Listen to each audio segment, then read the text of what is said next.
This is Shane Bedingfield / the Texas Torque Wrench coming to you from downtown Fayetteville, North Carolina at the Rude Awakening Coffee Shop. I'm laying down the tracks on the wrestling business and every other thing else in between. I've already pretty much established from yesterday's show that this is the Hillary Clinton Super Bowl campaign. This Super Bowl is just like in the movie American Gangster on the boxing scene whenever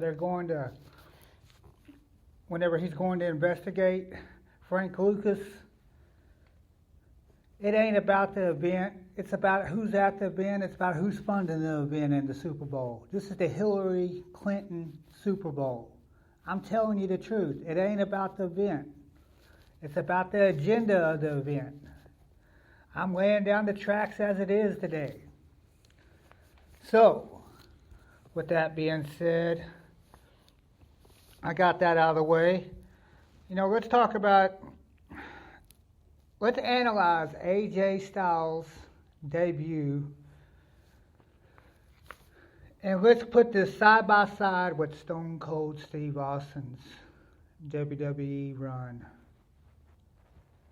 in the earlier stages of the Stone Cold Steve Austin BMF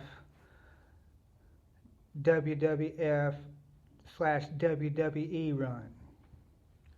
Okay, AJ's done everything in the business. He was one of the core members of TNA Wrestling. And if you put that side by side with Stone Cold Steve Austin, whenever Stone Cold had blonde hair because he wanted to be like me, I'm natural blonde. I'm the real nature boy. Sorry, Ric Flair. I'm the real nature boy. I'm an indigo child. I'm a star child. I'm the genius of geniuses.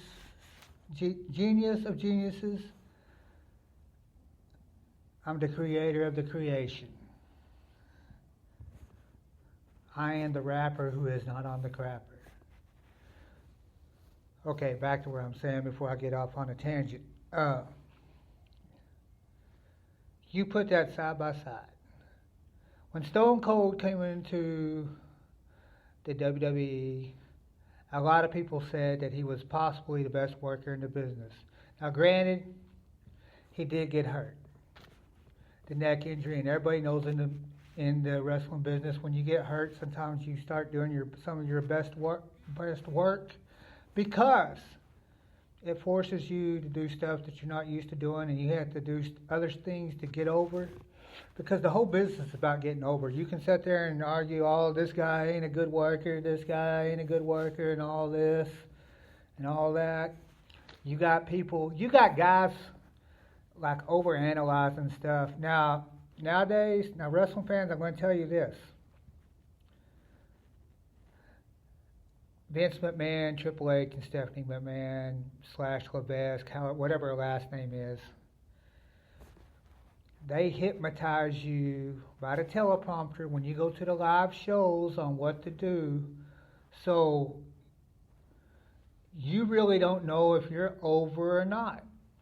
And I'd like to see in Stamford, Connecticut, how do they analyze over if somebody's over or not?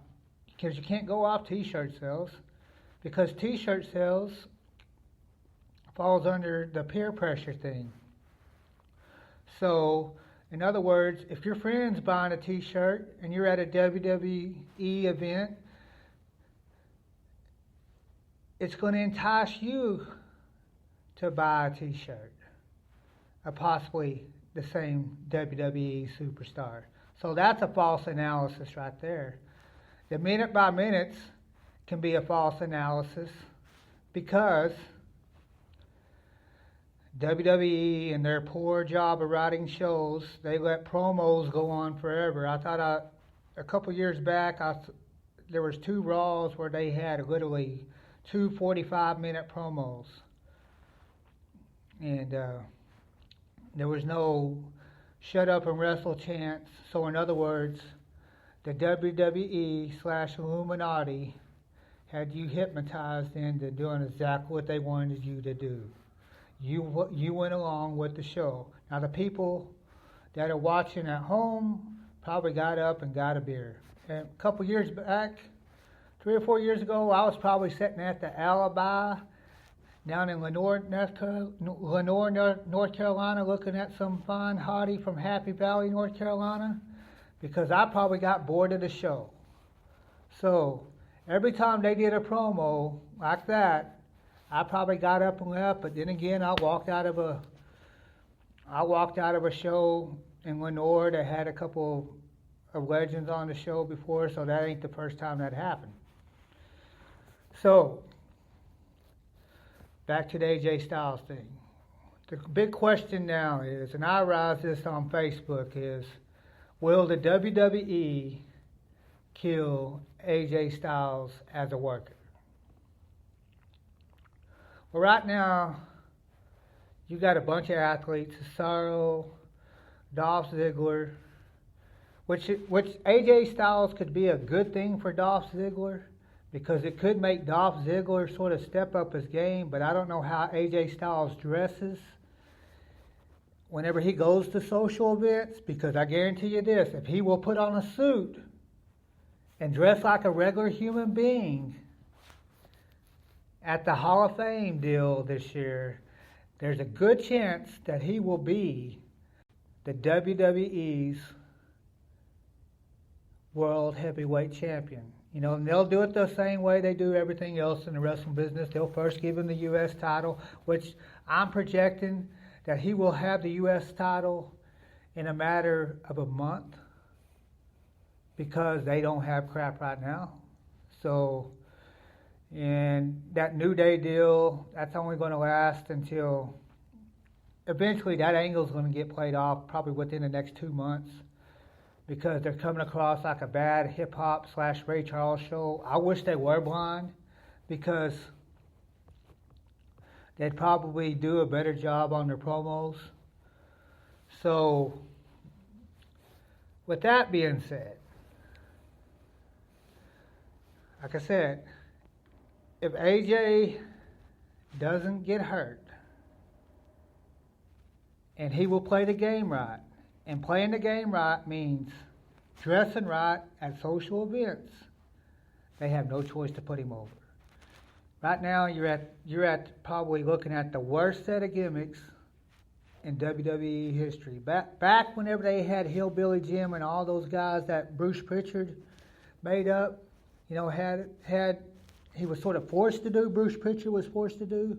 They had better gimmicks then than what they have now, all because of Kevin Owens. I mean, whoever came up with the Kevin Owens deal, that's another reason why. That's another reason why AJ, if he can dress at the social events, he will be put over like no tomorrow. Plus, he draws in some of the Southern crowd. That's the whole reason why they brought Sting to begin with. They needed the Southern crowd, because the Southern, especially the boys down south, do not buy into anything that Vince does. So, anyway, if they can do that, if he can do that, he's going to go over. Now, the WWE does not need to tell AJ Styles how to work except on the promos. Let him do his match.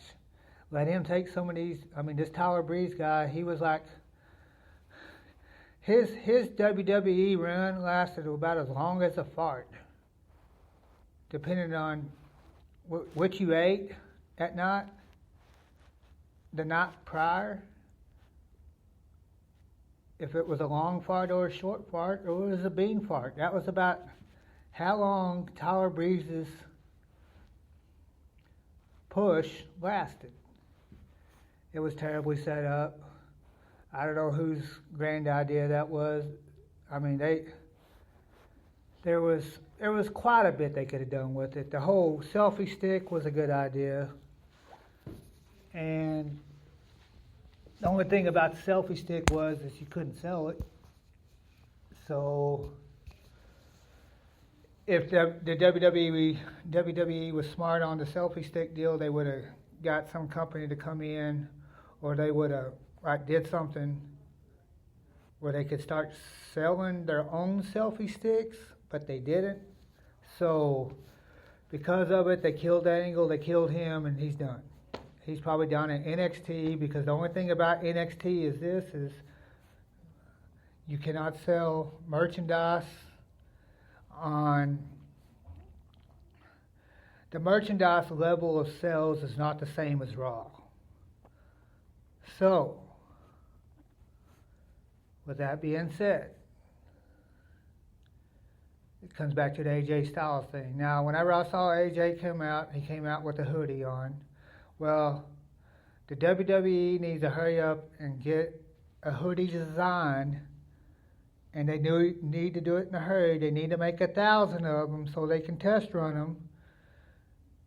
To make a hoodie and see if it gets over.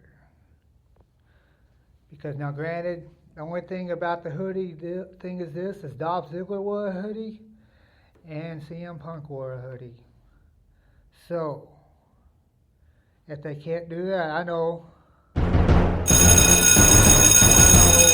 see, this is where merchandise sales comes into play. If they would have hurried up and got where they could start selling hoodies, they would have made a little bit more money.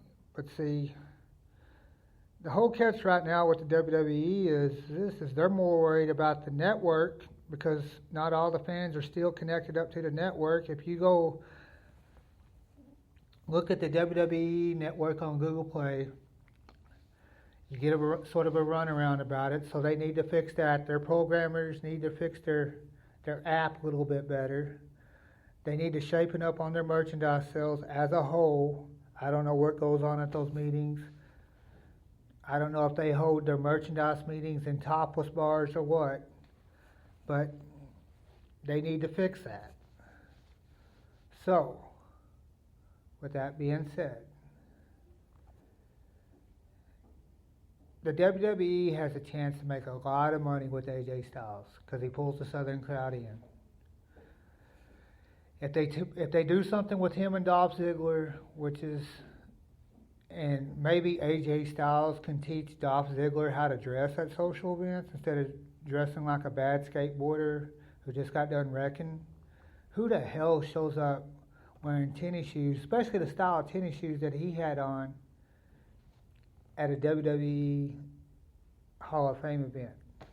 Now, I granted, unique can sometimes be good, but let the big guys be unique. The high flyers need to, and that's what Dolph is. Dolph's a high flyer. He's like in between a high flyer. I think he walks around right around 225, but he's almost what you would say a high flyer catcher. He can do the flying head scissors and all that if it comes down to it. And he can do some other stuff, but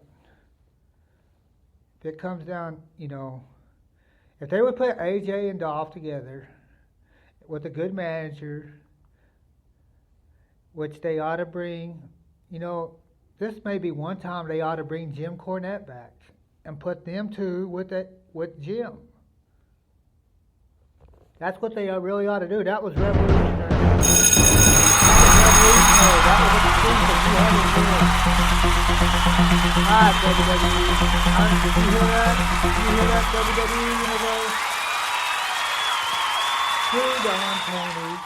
Screw Don Tony.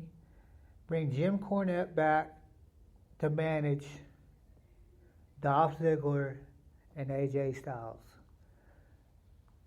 You will have the biggest pop ever, because if the WWE can do business with Jim and let Jim be a part of the booking committee, you will have everything there to make a lot of money again.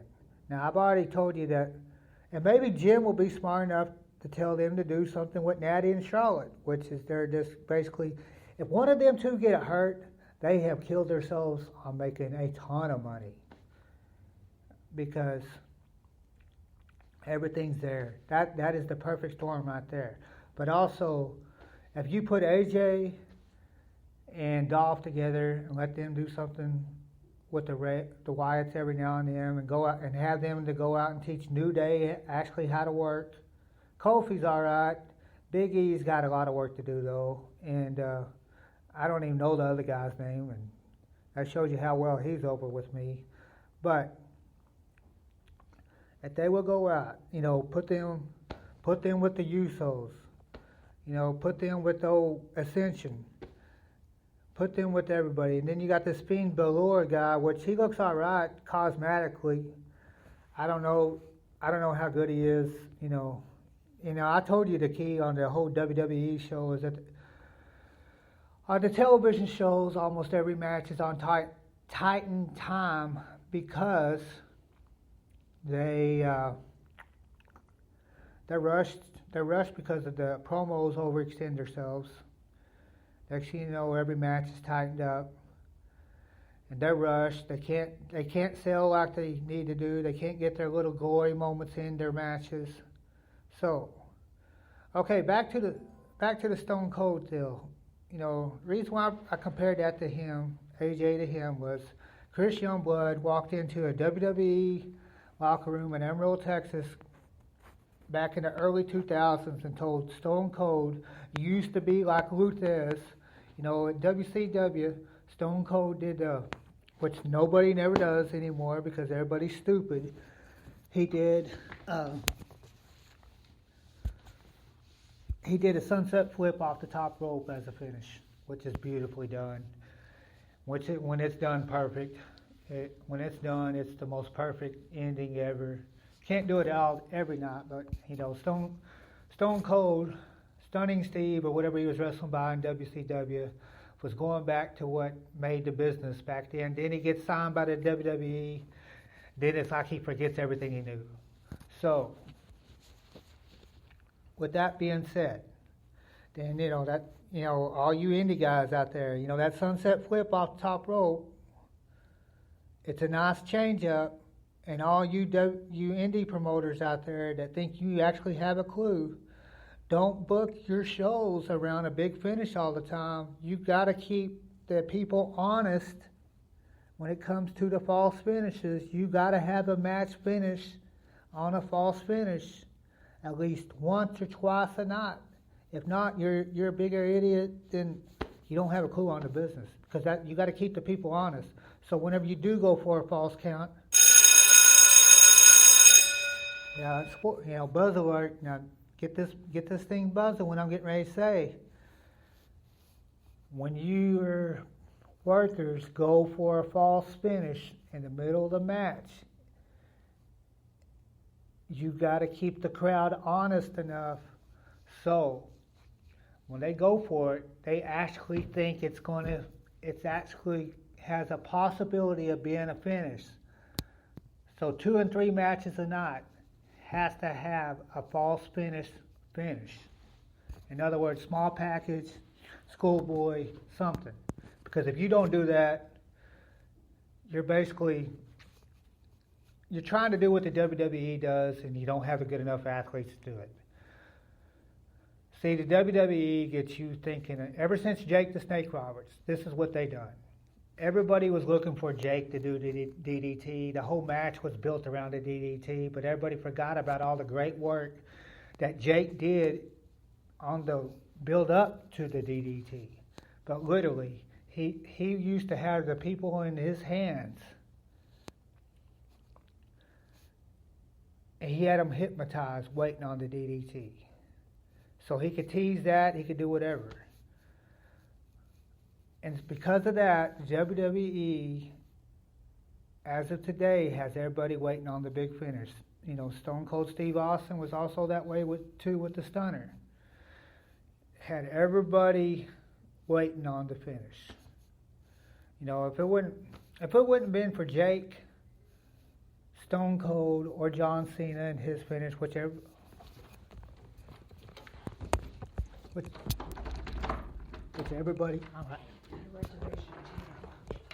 which everybody is waiting on his finish. They could they would